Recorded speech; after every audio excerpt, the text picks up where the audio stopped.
Promise, October 31 nga nito, pero walang pipigil talaga kay Kyle maglaro ng badminton. Pero ngayon, hindi lang queuing ang gagawin ni Kyle dahil meron nga silang tournament sa may Villa Court. Sakto lang yung dating namin dito, level D na nga. Hindi pa nga kami bayad sa entry, kaya naman ngayon pa nga lang talaga nagbayad yung daddy ni Kyle. May ibang bracket pa nga ng level D ang naglalaro. After naman nun, championship ng ibang level. Next na nga pala doon sila Kyle, kaya naman dito nga sa isang gilid, nagsasayaw na siya, char.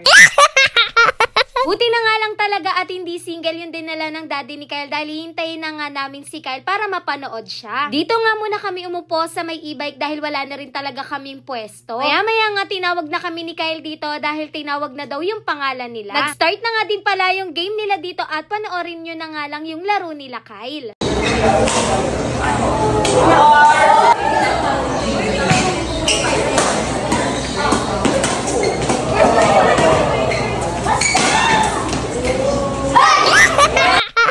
First game pa nga lang talaga nila Kyle to, pero ayan, mukhang kinakabahan siya dahil sumisigaw nga siya dito kapag nakakascore sila. Umitingin nga sa akin si Kyle dito, tapos sinasenyasan ko nga siya na wag siyang maingay. Tapos kinakabahan niya nga sa akin dito yung dibdib niya para alam ko nga na kinakabahan siya. Sa unang game kasi talaga ganyan si Kyle. Ano ba naman kasi wala pa talagang papawis? Mabilis lang din pala yung naging laro dito nila Kyle. May pasnacks nga dito, kaya naman ito kinuha na nga ni Kyle para daw makakain na ulit siya. Diyos ko po. Mamaya pa nga daw yung laban nila ulit, kaya naman mamamahinga na nga muna daw siya doon sa may electric fan. May natira nga si Kyle na konti, kaya naman binigay niya nga dito sa daddy niya. Parang ang burger steak to, tapos may rice. Tapos yung coach nga nila nagbibigay nga dito ng mga candy. Kita nga kami ng daddy ni Kyle, kaya naman ito pinakuha na din ako. Sakto nga medyo nagugutom ako nito, kaya naman hindi na talaga ako tumanggi. Una kong ang kinain talaga dito yung marshmallow. Meron naman kaming binili kay Lisa, pero hindi ko na kinain dahil baka gusto rin ni Kyle. Kaya naman nagmerienda na nga muna dito ng tinapay yung daddy ni Kyle. Ito na nga pala yung pangalawang laro nila Kyle. Magaling yung mga nakalaban ni Kyle, magaling din naman sila ng partner niya. Nag-change court na nga din pala sila dito.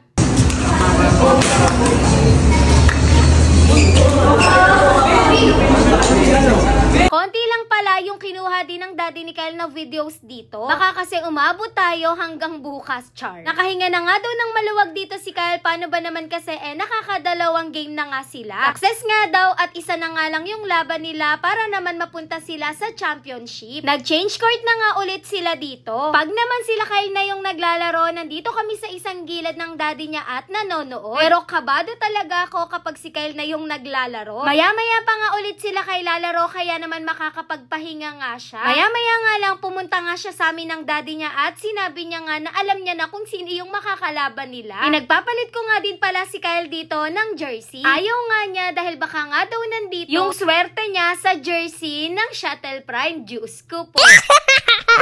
Pagkalayo na nga ulit kami dito ng daddy niya dahil binivideohan niya nga dito si Kyle. Ako naman nandoon sa kabilang gilid. Grabe na din kasi talaga yung kaba ko dito. Pero okay lang naman sa akin manalo sila or matalo. Pero syempre, alam ko naman na gusto ni Kyle manalo. Pero kahit ano nga daw yung mangyari, matatanggap niya nga daw yun. Alam ko na kinakabahan siya dito, kaya naman kapag nakakascore nga sila dito sa championship nila, hindi na nga say yung sinasabing sigaw ni Kyle. Kung hindi, parang bumubuga na nga talaga siya ng apoy. Diyos ko po.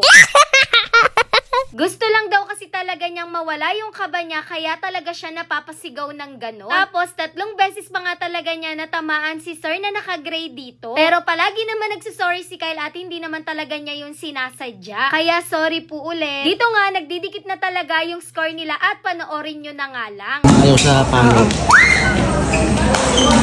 Kaya naman Kyle. Ano naman din? Ay! Sabi na. Smash! Ow! Ayun na.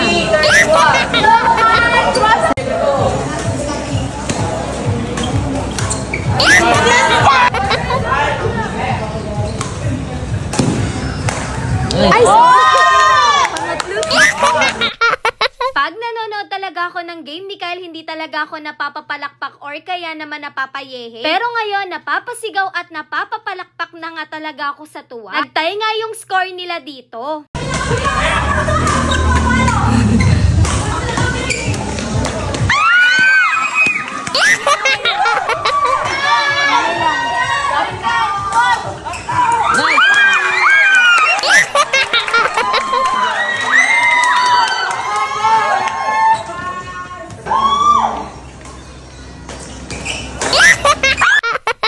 Nakakatuwa talaga yung game nila dito at ang galing-galing talaga nila. At least hindi man sila naging champion pero nag-first runner-up naman sila. Yun naman ang mahalaga doon. O isa nga lang talaga yung lamang. Habang nag-aantay ng awarding dito, naglaro na nga muna sila ng daddy niya. Maya-maya nga lang, tinawag na nga yung pangalan dito ni Kyle at ni Jared. Tuwang-tuwa na nga din dito si Kyle dahil nagte-training din kasi siya dito. Ngayon nga lang kasi talaga siya nakakuha dito ng medal. Sa susunod nga daw talaga, mas gagalingan pa nga daw nilang dalawa. Yun lang, thanks for watching. Bye-bye!